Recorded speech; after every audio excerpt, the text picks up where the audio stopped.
2016లో kidney transplant జరిగింది. అమ్మగారు ఇచ్చారు. తర్వాత చాలా ఆరోగ్యంగా ఉంది. ఏ ప్రాబ్లం లేదు.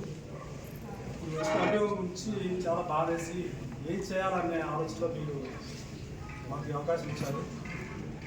ఆయన మీద అభియోగం మాత్రం మేము మా ట్రాన్స్ప్లాంట్ తరఫున అందరం కూడా చాలా బాధకు లోనయ్యి మాకు మా బాధను మీరు పంచుకునే దానికి మీరు మాకు అవకాశం ఇచ్చినందుకు అందరికీ చేతులెత్తి మా ట్రాన్స్ప్లాంట్ పేషెంట్స్ అంత తరఫున నమస్కారాలు తెలియజేస్తున్నాను.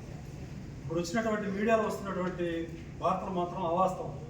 ఎందుకంటే నాకు వారు తెలిసి 15 సంవత్సరాలు బట్టి కూడా ఎక్కడ ఏమాత్రం ఎటువంటి అభియోగం లేని వ్యక్తి ఇప్పుడు మిత్రులు చెప్పిన విధంగా 100% వాళ్ళు చెప్పిన ప్రతిదీ కూడా ఒక నిజం. ఆయన ఈ డబ్బు మనిషి కాదు, డబ్బు చూసుకోరు, లోకం వేరు. మనిషి వ్యక్తిని బట్టి ఇతను పెట్టుకోగలడా లేదా, మ్యాక్సిమం ఎంతవరకు సేవ చేయాలా సేవా దృక్పథంతో హాస్పిటల్ పెట్టారు తప్ప సార్ అన్నట్టు వేరే వారి టెస్టులు వస్తాయని ఇక్కడ రమ్మంటారు, కానీ అక్కడికక్కడ టెస్ట్ చేసుకునే సంవత్సరం చెప్పి సార్ చెప్తుంటారు. కాబట్టి ఈయన మీదకి కావాలని ఎవరో ఉద్దేశపూర్వకంగా ఆయన మీద దురదలేదు తప్ప ఆ వ్యక్తి అటువంటి వాడు కాదు. ఆయన ఎంత మంచి వ్యక్తి, ఎటువంటి సర్వీస్ చేస్తారనేది మేమందరం మీ సాక్ష్యం.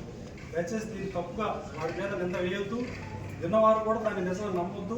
అటువంటి డాక్టర్ ఈ రోజుల్లో ఇప్పుడున్న జనరేషన్లో సత్యబాబు గారు నా డాక్టర్ని అయితే నేను చూడలేదు. హైదరాబాద్ వెళ్ళాను, తమిళనాడు వెళ్ళాను, బెంగళూరు వెళ్ళాను, ఇవన్నీ తిరిగి కూడా చివరికి నేను విజయవాడ వచ్చి ఇక్కడ చేసుకుని 8 సంవత్సరాలుగా హ్యాపీగా ఉన్నాను. నన్ను చూడలేదు, ఎలా ఉన్నాను. దయచేసి అందరూ కూడా న్యూస్ ఉన్న వాళ్ళందరూ కూడా పూర్తిగా ఖండించండి. నేను అందరూ మా పేషెంట్స్ అందరి తరఫున తీవ్రంగా ఖండిస్తున్నాను. చాలా బాధకు లోనయ్యాం మేము. ఇంకా ఏదేదో పత్రికలో చాలా మాట్లాడుతున్నారు. అవన్నీ కూడా అవాస్తవాలు. వారిని మాత్రం మేము కాపాడుకుంటాము. మాకు ఆయన కావాలి.